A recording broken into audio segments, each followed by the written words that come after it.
ओवैसी का नया गठबंधन सबसे ज्यादा नुकसान एसपी को पहुंचा रहा है। अखिलेश यादव पीडीए यानी पिछड़ा, दलित और अल्पसंख्यक वोटरों के नाम पर चुनाव लड़ रहे हैं, तो ओवैसी के पीडीए का मतलब पिछड़ा, दलित और मुस्लिम है, यानी दोनों पार्टियों का टारगेट एक ही है।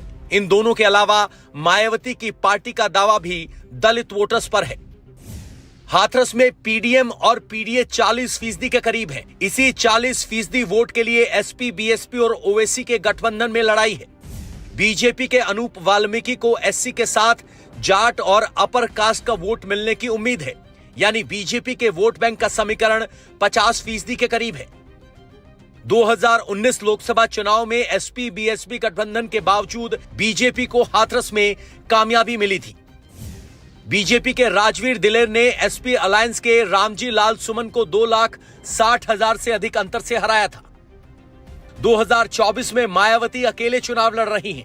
ऐसे में हाथरस के दलित समाज, खासतौर पर जाटव वोटर पर सबकी नजर है। 2024 में जाटव बीएसपी के साथ ही रहेंगे या नया विकल्प तलाशेंगे। इस वक्त हम हाथरस के ओटपुरा इलाके में हैं। पीछे आप संविधान देख रहे हैं, भीमराव अंबेडकर जी की तस्वीर है। जाटव मोहल्ला है और समाज के लोग हमारे साथ हैं।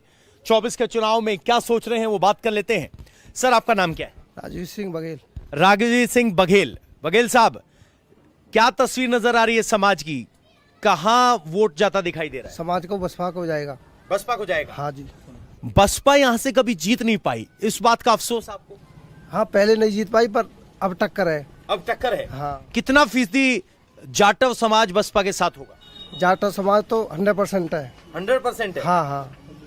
बघेल समाज भी 100% है। अच्छा। हाँ। सर, आपका नाम क्या है? राजेश सिंह एडवोकेट।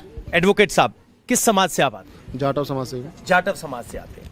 तो मैं आपसे समझना चाहता हूँ, एडवोकेट हो तो माना जाता है कि जाटव समाज में पढ़ा लिखा इंसान एक विचारक होता है, वो चर्चा करता है। मैं आपसे समझना चाहता हूँ, हाथरस एससी रिजर्व सीट है, बावजूद इसके एसपी बीएसपी कभी नहीं जीती। यहाँ पे बीजेपी हमेशा जीतती आई। अब की बार क्या नजर आ रहा है और इसके पीछे का राज क्या है? राज क्या, राज कुछ नहीं है। यहाँ तो शुरू से बीजेपी जीती है, बीजेपी जीती आई है और जीतेगी हमेशा। बीजेपी हमेशा जीतेगी।